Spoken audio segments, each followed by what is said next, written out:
ମୋ ନାଁ ଅଞ୍ଜନା ବେହେରା ତାଙ୍କ ସହଧର୍ମିଣୀ ମୁଁ ଆମର ବି ଛୋଟବେଳୁ ମୋ ଘରେ ଆମ ଘରେ ମୋ ବାପ ଘରେ ମୁଁ ଦେଖିଛି ଆମର ବି ଗୋବର୍ଦ୍ଧନ ପୂଜା କରାଯାଏ। ଆମେ ମୁମ୍ବାଇରେ ରହୁଥିଲୁ ହେଲେ ବି ଫିର୍ ବି ଆମେ ଗୋବର୍ଦ୍ଧନ ପୂଜା ଟାଇମ୍ରେ ନଭେମ୍ବର ମାସରେ ଆମେ ଛୁଟିରେ ଆସୁ ପୂଜା କରାଯାଏ। ଦୀର୍ଘ ବୋଧେ 2017ରୁ ଆମର ଏଠି ଭିତ୍ତିପ୍ରସ୍ତର ଯେଉଁ ଭୂମି ପୂଜା କରାଯାଇଥିଲା ବହୁତ ବାଧାବିଘ୍ନ ଭିତରେ ଆମେ ମାନେ ଦୀର୍ଘ 9 ବର୍ଷ ଲାଗିଛି ଆମକୁ। ଯାହା ହଉ ଈଶ୍ୱରଙ୍କ ତାଙ୍କ କୃପା ଆଜି ତାଙ୍କ ମନ୍ଦିର ପ୍ରତିଷ୍ଠା କରାଗଲା। ଆମର 26ରୁ 29 5 ଦିନ ହେଲାଣି ଯଜ୍ଞ ଚାଲିଛି, କାର୍ଯ୍ୟକ୍ରମ ଚାଲିଛି। ଯାହା ହଉ ଏବେ ତାଙ୍କର ପୂର୍ଣ୍ଣାହୁତି କରାଯିବ। ବାସ୍ ମୁଁ ଏତିକି କହୁଛି।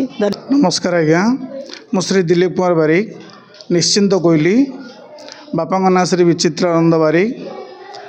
ସାର୍ଙ୍କର ଏଇ ଅନୁଷ୍ଠାନକୁ ମୁଁ ଆସିବା ପରେ ସାର୍ ବହୁତ ଦିନ ଧରି ଅନୁଷ୍ଠାନ 9 ବର୍ଷ ଧରି କାର୍ଯ୍ୟ କରୁଥିଲେ ଏବଂ ମୋତେ ଠାକୁରଙ୍କର ସିଂହାସନ, ମୋର ଗୋଟେ ଛୋଟ ଫର୍ଣ୍ଣିଚର ଦୋକାନ ଅଛି, ଠାକୁରଙ୍କର ସିଂହାସନ, ଦ୍ୱାରପଳାଜି, ମନ୍ଦିର ଆଉ ମୂର୍ତ୍ତି ଯାହା ସବୁ ମୋ ଦାୟିତ୍ୱ ଦେଇଥିଲେ ଏବଂ ଜଗନ୍ନାଥ, ବଳଭଦ୍ର, ସୁଭଦ୍ରାଙ୍କ ମୂର୍ତ୍ତି ଦାୟିତ୍ୱ ବି ଦେଇଥିଲେ।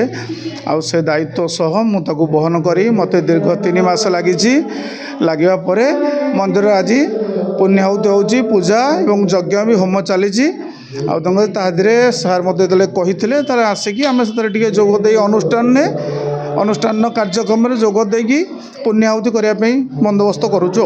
ମାନେ ଅଭିରାମ ବେହେରା, ବାପା ବୀରବର ବେହେରା, ଏ ଜନାର୍ଦ୍ଦନପୁର ଗ୍ରାମବାସୀର ବାସିନ୍ଦା।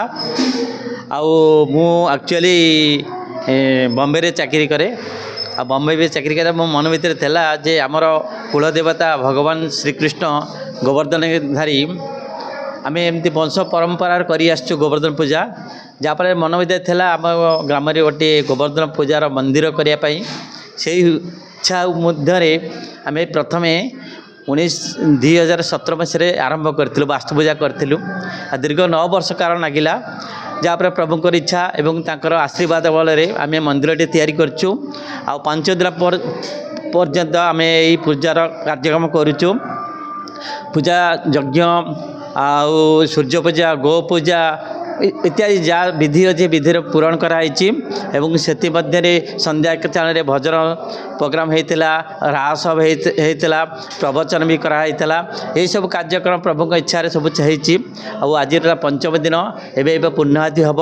ତାପରେ ଶେଷରେ ଆମର ବିଗ୍ରହ ସବୁ ପ୍ରତିଷ୍ଠା ହେଇଛି।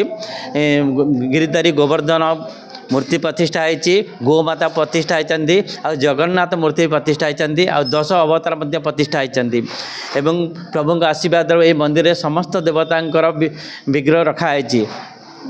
ଆଉ ମନ୍ଦିର ବିଶେଷ କରି ଓଡ଼ିଶାରେ ବହୁତ ବିଶେଷ କରି ନାହିଁ। ଏବଂ ଗୋମାତାଙ୍କ ମନ୍ଦିର ବି କହିଲେ ନ ସରେ, ବିଶେଷ କରି କେଉଁଠି ବି ନାହିଁ। ମୁଁ ଜାଣିନି ହେଇଥିବ କେଉଁଠି, କିନ୍ତୁ ମୋ ଜାଣିବା ଭିତରେ ୟୁପି और ରାଜସ୍ଥାନରେ ଅଛି କିଛି ଗୋମାତା ମନ୍ଦିର, ମୁଁ ଡାଟା ପାଇଥିଲି। ଏବଂ ଏଇପାଇଁ ମନ ଭିତରେ ଆସିଲା ଆମର ଗୋବର୍ଦ୍ଧନ ଗିରିଧାରୀ ଯେହେତୁ ଗୋମାତାଙ୍କୁ ବହୁତ ଭଲ ପାଉଥିଲେ। ଆମେ ସମସ୍ତେ ସନାତନ ହିନ୍ଦୁ ଭାଇମାନେ ଆମେ ଗୋମାତାକୁ ବହୁତ ପୂଜା କରୁ, କିନ୍ତୁ ପୂଜା କରିବାର କୌଣସି ବି ମନ୍ଦିର ନାହିଁ। ଆମ ଏଇ ଇଚ୍ଛା ମତେ ଆମେ ଗୋମାତାକୁ, ସୁରଭି ମାଆକୁ ଆମେ ପୂଜା କରିବାକୁ ନିଷ୍ପତ୍ତି ନେଇଥିଲୁ। ଏବଂ ଆମର ଗୋମାତା ମନ୍ଦିର ବି ସ୍ଥାପନ କରାଯାଇଛି, ଆଉ ଗୋ ପୂଜା ବି ହେବ।